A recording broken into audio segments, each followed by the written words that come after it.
Bonjour à tous, alors je me lance dans un nouveau délire. Je vais me faire un petit obusier. Alors là, ma foi, je ne l'ai pas filmé parce que j'ai eu des misères avec ma carte. Ma foi, je vous le montre déjà fini. Alors c'est un obusier, j'ai regardé des photos sur internet, des trucs. Il est chambré en 20 mm. Donc celui-ci, je pense qu'il va faire des sacrés pétés. Alors il est usiné dans de l'acier. Et puis ben, maintenant, je suis en train de préparer mon support pour pouvoir le finaliser, quoi, pour pouvoir le poser. Là, j'ai fait le système, j'ai mon canon. Là, maintenant, j'ai pris une base robuste parce que ça va bien péter, je pense. J'ai commencé à faire mes pièces en chaîne pour venir de chaque côté. J'ai fait la partie inverse de l'autre côté que j'ai déjà ferré. Je vous montrerai l'autre ferrage pour cette pièce-là. Je vous montrerai comment je me suis pris. Le ferrage. Là, j'ai fait une petite pièce qui vient derrière pour pouvoir renforcer, pour éviter que, bah, ma foi, qu'il me saute à la figure. Ce serait pas le but. Parce que je pense que d'après les pétés que ça fait avec chambré en 12 mm que j'avais fait pour le canon de pirate, je pense que celui-ci, ouais, il va faire du bruit. Là, j'ai un petit renfort aussi qui viendra devant. Et puis mon canon qui vient s'emboîter dedans, comme ça. Donc il me reste à faire l'autre partie. C'est un obusier qui va tirer surtout en parabolique. Le recul sera absorbé par le terrain ou la pièce, le sol où il sera posé. Mais oui, je pense que ça va bien claquer. Je vais vous remontrer quand je fais la pièce inverse là, cette pièce là qui vient là. Ben alors là, j'ai découpé une nouvelle bande dans la ferraille. C'est du DPM, ben, il faut bien ça quand même pour que ça tienne. Et puis maintenant, je vais vous montrer comment je fais pour le mettre en forme pour pouvoir arriver à lui faire ce pli là, pour pouvoir qu'il corresponde avec mon tourillon du canon. Je me suis fait une pièce, justement, un morceau d'acier avec la forme qu'il me faut. Je vais mettre ça dans mon étau, je vais mettre cette pièce entre, je vais mettre ma pièce à l'endroit où j'ai besoin de lui donner le pli, je vais la poser dessus comme ça, et avec un autre axe, je vais enfoncer cette pièce à l'intérieur avec la force de l'étau. Je le mets en place et je vous montre. Là, tout est mis en place. J'ai positionné mes pièces comme je dois. Je vais tourner mon étau maintenant, serrer mon étau, dans le but de faire rentrer ma pièce cylindrique dans l'encoche que j'ai prévu tourner. Vu que c'est quand même y aller. Jusqu'à ce que ça positionne bien en place. Après, il reste juste à mettre cette pièce au fin bord de l'étau pour pouvoir taper ça à fleur pour que ça prenne la forme de chaque côté. Et puis ça me donne bien mon encoche qui correspondra à mon tourillon de canon. Ben voilà, là c'est maintenant le... J'ai enlevé mon axe, puis ça m'a donné la forme. J'ai pas trouvé de technique plus facile pour faire ça à froid, sans avoir besoin de tout chauffer et forger. Ça le fait, puis maintenant je peux le mettre dessus ma pièce en bois. Et puis ben, c'est pas mal hein, déjà. Il y a quelques petits ajustements, mais ça va le faire. Avec les deux renforts en métal mis en place, ben, ça commence à prendre forme. Maintenant, il me reste à faire les parties inverses dessus pour pouvoir bloquer mon canon, mon obusier dedans, pour qu'il puisse quand même encore pivoter, mais que je puisse l'employer pour voilà. Pour vous montrer, 20 mm, ben, ça laisse carrément rentrer mon doigt pratiquement jusqu'à la première phalange, à la deuxième phalange. Donc oui, c'est quand même conséquent. Ça va bien souffler, je pense. Je crois quand même que je vais diminuer un peu mon fond là. Je crois que c'est quand même un peu excessif. Là, je suis à 25 mm. Je pense que 20, même 18, je pense que ça veut le faire. Là, ça fait un peu quand même un peu mastoc. Esthétiquement, c'est pas tant beau. Bien que c'est pas tellement l'esthétique, c'est quand même le robuste. J'aimerais pas qu'il me saute à la figure quand je le fais aller. On va voir.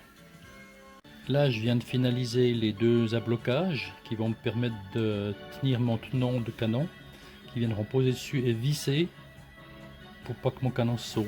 Donc j'ai déjà l'autre aussi derrière qui est fait. Donc j'ai pas filmé parce que c'est le même principe en plus petit que ce que j'ai fait les gros avant. Puis voilà. Alors la suite de mon canon, là j'ai passé ma boiserie à la brosse pour donner un effet de vieux. Il me reste à... J'ai mis un renfort devant qui vient s'emboîter dedans, là, comme ça. Il vient s'emboîter devant. J'ai un renfort qui vient derrière. C'est vraiment dans le but de renforcer parce que il va faire des sacrés pétés, je pense, celui-là. Je ne veux pas prendre de risques, je vais, voilà. Du coup, après, j'ai mes pièces qui viennent dessus, là. Mes pièces en fer, mon ferrage. Je vais les nettoyer encore, puis après, je vais les passer au noir, noir canon, pour faire un effet de... un plus bel effet que ça. Après, j'ai mangé l'autre partie qui vient dessus aussi.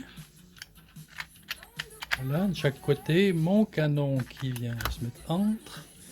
J'ai les pièces qui viennent se mettre dessus là. Donc là, il me reste à faire des écrous carrés. Parce qu'à l'époque, les écrous 6 pans, je ne connaissais pas. Ou ça se faisait pas encore. Là, il vient encore une pièce qui vient aussi devant. Là, une tige. Avec un écrou aussi. Pour vraiment bien caler. Après, il vient des tiges en travers là. Et là, je vais mettre des œillets. Pour que je puisse l'amarrer avec du cordage. Ou je sais pas comment encore. Pour pas qu'il vole avec l'impact. Bon, de toute façon, il tirera dans cette position. Donc, toute la force, l'inertie va être dans le sol. Mais je pense que le recul, j'ai pas envie qu'il rebondisse et puis qu'il parte en vrille. Logiquement, je vais lui faire des petites pièces là, avec des œillets, pour l'attacher carrément au sol. Alors là, j'ai dégraissé mes pièces tout comme il faut. Je vais les passer au produit pour les faire venir noirs. Pour faire un noir canon. C'est de l'hématite. C'est ce qu'ils emploient pour faire les canons de fusil. C'est assez efficace, et puis ça fait un joli noir, ça fait pas peint, ça fait assez bien, quoi. J'aime bien. Et puis ça, c'est assez rapide, il faut juste bien rincer après pour éviter que l'effet continue. Mais autrement, non, alors c'est assez fou l'effet. Ça marche bien, ouais, normalement on devrait mettre des gants parce que c'est quand même assez waouh pour les doigts, mais là, on va pas faire la chochotte. Voilà. Sans que ça pique un peu les doigts, mais bien le laisser tremper pour qu'il prenne bien du noir, bien rincé, un petit peu huilé et il reste nickel. Alors voilà, une fois qu'ils sont passés avec de l'hématite, ça sort quand même tout de suite plus sympa que le côté qui n'a pas été fait, où c'est plus ferraille quoi. Hématite, alors c'est ça, j'ai aucun placement de produit, moi j'achète ça là-bas. Ça vient de là, j'ai commandé ça en France, c'est pour faire les noirs à canon. Ça marche bien, je suis content. Voilà, après un moment de travail, j'ai pas filmé parce que c'était quand même pas compliqué à faire. J'ai fait des petits écrous avec le trou à travers pour pouvoir passer un cordage. Ça va me permettre de fixer mon canon au sol. Donc là, j'ai déjà fixé. Je vais mettre des cordelettes. À l'époque, c'était des cordes. Pour éviter que mon canon, avec l'impact, bon, je suis d'accord, il va bien tirer dans ce sens-là. Et l'impact, la force va se répercuter dans le sol. Mais j'ai peur qu'il se renverse. Alors, je vais l'attacher. Comme ça, je suis sûr qu'il ne bouge pas. Parce que je suis quand même pas tellement rassuré. C'est quand même... un gros canon, hein, j'enfile mon pouce dedans pratiquement jusqu'à la jointure. 20 mm, oui quand même quoi. Maintenant il me reste à couper mes boulons, mes tiges filetées à la bonne hauteur, faire les écrous qui vont venir dessus et les faire en 4 pans. Parce que le 6 pans à l'époque c'était pas tellement encore reconnu, donc je vais faire ça comme ça. Et voilà, il est prêt à aller essayer. J'ai fixé toutes mes pièces, j'ai fixé mes cordes pour pouvoir l'amarrer au sol, pour éviter qu'il parte en vrille. J'ai fini mes écrous carrés. Voilà, il est plus ou moins prêt, j'ai fini ma ferronnerie. On va aller l'essayer après-midi, on va voir ce que ça donne. Si les 2 oreilles qui tombent, ou ben ce que ça va donner, ou ben si je casse en 2, mais normalement ça devrait le faire.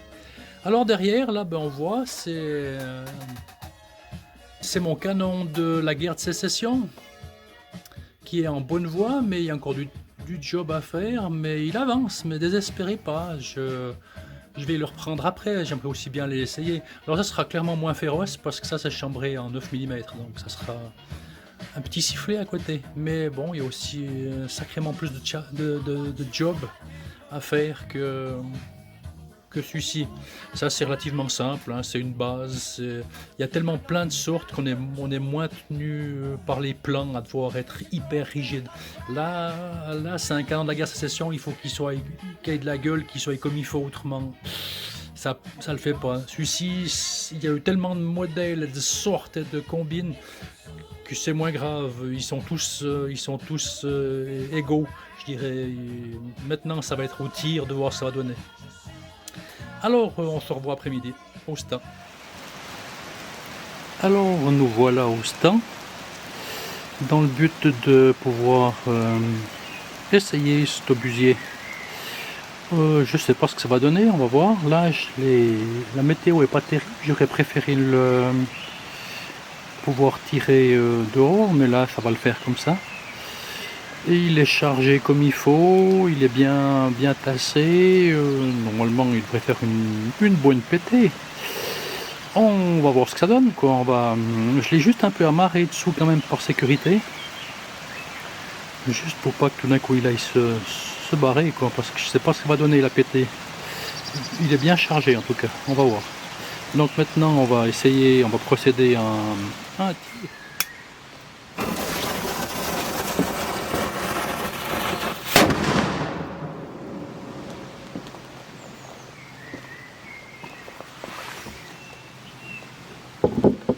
Ah ben, alors cette fois, ça a bien pété. Ben, il faut mettre 3 charges et puis bien bourrer pour que ça fasse une belle pétée. Alors je vais faire un dernier tir. Là il est bien chargé. Je l'ai amarré pour pas qu'il se taille. Il est fixé et tout. Ça devrait faire une bonne pétée cette fois. Donc on va voir ce que ça donne. Voilà, alors j'y vais, je mets mes casques, mon casque pour les oreilles, puis on y va.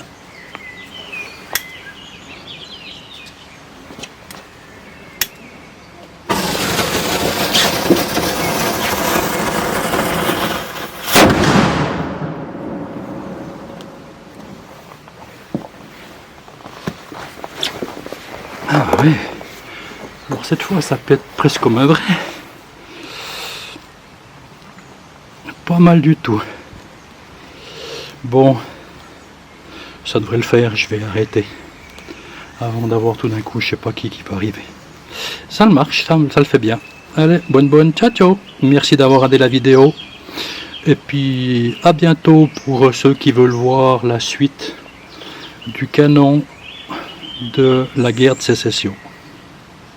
Merci, ciao ciao.